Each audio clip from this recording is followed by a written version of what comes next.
June 2011, paper 2, question 11, mensuration. Question 11, volume of a cone is equal to 1/3 pi r square h. अब ये जो figure बनी हुई है इसमें ये पोर्शन सिलेंडर है और ये कोन है। यहाँ से यहाँ तक हाइट कैपिटल एच है और ये हाइट जो होगी यहाँ से यहाँ तक जो हाइट है वो स्मॉल एच है और इस सिलेंडर की हाइट को वो लेगा 2h यानी कि जो कोन की थी। The solid above consist of a cone with base radius r, base का रेडियस क्या है r centimetres on top of a cylinder. यहाँ ले लें चाहे यहाँ ले लें, सिलेंडर जो है uniform cylinder centimetre. The total height of the solid is h centimetre, यानी कि सॉलिड की टोटल हाइट कैपिटल h है, वो ऊपर बता दी थी मैंने। Find an expression in terms of pi r and h for the volume of the solid. The height of the cone is, ये कोन की हाइट जो है h centimetre, height of the cylinder twice of the कोन है 2h है, तो total height कितनी हो गई इस सॉलिड की, therefore h plus 2h is equal to capital h plus 2h 3h is equal to h। हमने स्मॉल h फाइंड करना है, small h is equal to, इस 3 को उधर ले गए तो क्या बन गया 1/3h। Volume of solid is equal to volume of the cylinder plus volume of cone. Volume of cylinder क्या होगा पाई r स्क्वायर h होता है, लेकिन यहाँ कैपिटल H की जगह हमने क्या लगाया 2h प्लस 1/3 पाई r स्क्वायर h। कौन जो होती है 1/3 ऑफ सिलेंडर होती है, ये आ गया 2 पाई r स्क्वायर h प्लस 1/3 पाई r स्क्वायर h। इन दोनों को हम, इन दोनों में से क्या करेंगे, पाई r स्क्वायर h को अगर हम कॉमन ले लें तो ये आ जाएगा 2 प्लस 1/, ये आ गया वॉल्यूम ऑफ सॉलिड। हमने पाई r स्क्वायर h कॉमन ले लिया, 2 प्लस 1/3। अगर कैलकुलेटर अलाउड है तो कैलकुलेटर से डायरेक्ट आंसर निकल जाएगा 7/3, वरना एलसीएम लेकर कर लेते हैं तो 1 और 3 का एलसीएम आ गया 3, 3 2 ज़ा 6 प्लस 3 3 से कैंसिल 1, 6 प्लस 1 7/3 पाई r स्क्वायर, 7/3 पाई r स्क्वायर। और ये स्मॉल h किसके इक्वल है, हमने कैपिटल H की फॉर्म में लाना है, तो स्मॉल h किसके इक्वल है 1/3h। तो ये 7 1 ज़ा 7 हो गया, 3 3 ज़ा 9 pi r square capital H cm cube. ये तो आ गया first part. June 2011 paper 2 question 11 का बी पार्ट।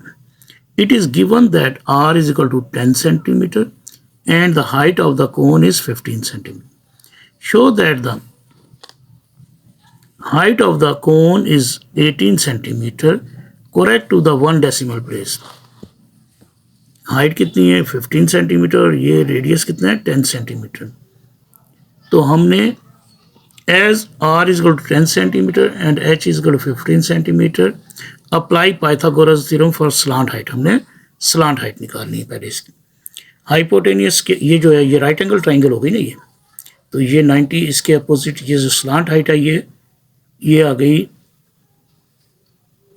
हाइपोटेनियस, ये बेस है और ये परपेंडिकुलर। स्लांट हाइट को हम लिखेंगे L square is equal to 10 whole square plus 15 whole square, क्योंकि ये देखें hypotenuse square is equal to base square plus perpendicular square.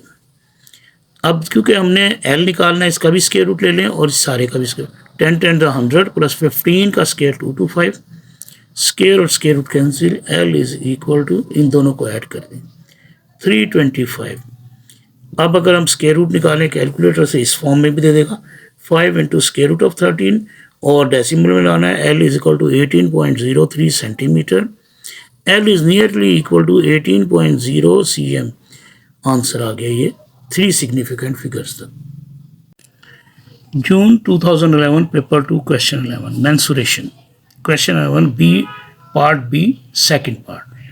Find the circumference of the base of the कोन।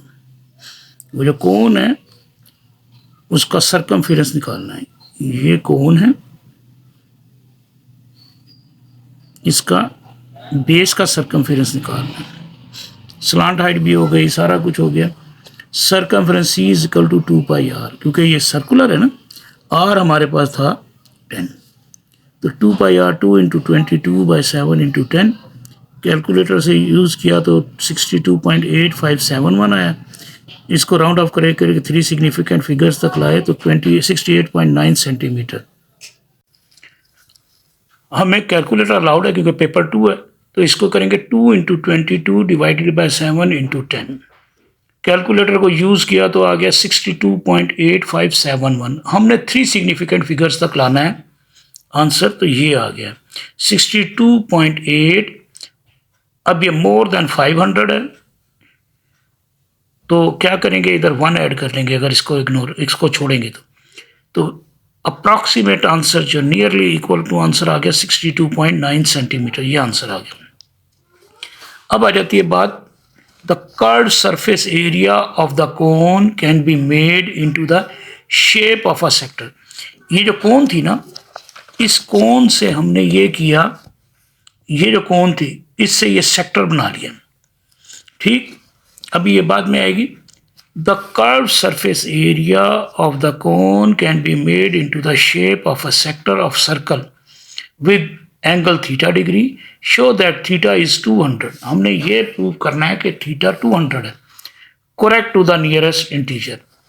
तो अब देखें ना, जो आर्क लेंथ ऑफ सेक्टर है, ये आर्क लेंथ ऑफ सेक्टर किसके इक्वल है, 2πr इसके सर्कमफेरेंस के इक्वल। ये जो कोन थी इसके सर्कमफेरेंस से ये आर्क लेंथ बनी इसकी, ठीक। और जो कोन का ये सेक्टर है, ये जो सेक्टर है इसका जो रेडियस है, ये जो स्लांट हाइट थी ये रेडियस बन गया। जो कोन की स्लांट हाइट थी जो हमने पीछे निकाली है 18, ये सेक्टर का रेडियस बन गया। और रेडियस का इसका सेक्टर का सर्कमफेरेंस जो बना वो क्या बना, आर्क लेंथ जो बनी वो किसके इक्वल हो गई, इस कोन के सर्कमफेरेंस के बराबर। तो arc length of sector is equal to circumference of the base of cone, theta over 360 into 2πr is equal to 2πr, 2π से कैंसिल, थीटा ओवर 360 इंटू, क्योंकि इसका रेडियस है 18 आ गया और कोन का रेडियस था 10। हमने थीटा फाइंड करना है, इन दोनों को उधर ले जाएं तो रिवर्स हो जाएगा, 360 ऊपर और 18 नीचे। कैंसिलेशन की जो भी कैलकुलेटर यूज़ किया, theta is equal to 200 degree centigrade shown, ये हमने शो कर दिया। Mensuration June 2011 paper 2 question 11। Question 11 part B और उसका बी पार्ट का भी फोर्थ पार्ट। हेंस और otherwise find the total surface area of the solid, यानी कि वो जो सिलेंडर था और कोन थी उसका टोटल सरफेस एरिया निकालना है।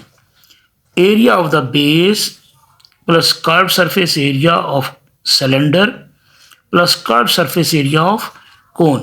शेप इस तरह थी ना, ये सिलेंडर था, ये सिलेंडर है और इसके ऊपर आगे ये कोन थी। ये टोटल सरफेस एरिया निकालना है, तो क्या हो गया, एरिया ऑफ बेस, इस बेस का एरिया निकालना है। ये तो कर्व है ना, ये सर्कुलर पाथ है तो πr²। तो अब curve surface area of cylinder होता है 2πrh और इसका निकालना है कर्व सरफेस एरिया, तो πrl आ गया। Total surface area is equal to area of base plus curve surface area of cylinder plus curve surface area of cone, πr² plus 2πr plus πrl। इनमें से πr common ले लें, हम direct values भी लगा सकते हैं लेकिन कॉमन लेने से हमारा, मुझे लगता है, ईजी हो जाएगा। πr into r plus 2h plus L. Pi R की वैल्यू क्या है 10, आर की जगह 10 आ गया, 2 इंटू एच कितना है 30 प्लस एल कितना है 18। क्योंकि ये जो एच था, अच्छा जी 2h, ठीक है ना, 30 आ गया, 32 सा 60, इन तीनों को ऐड किया 88 आ गया, 88 को 10 से मल्टीप्लाई किया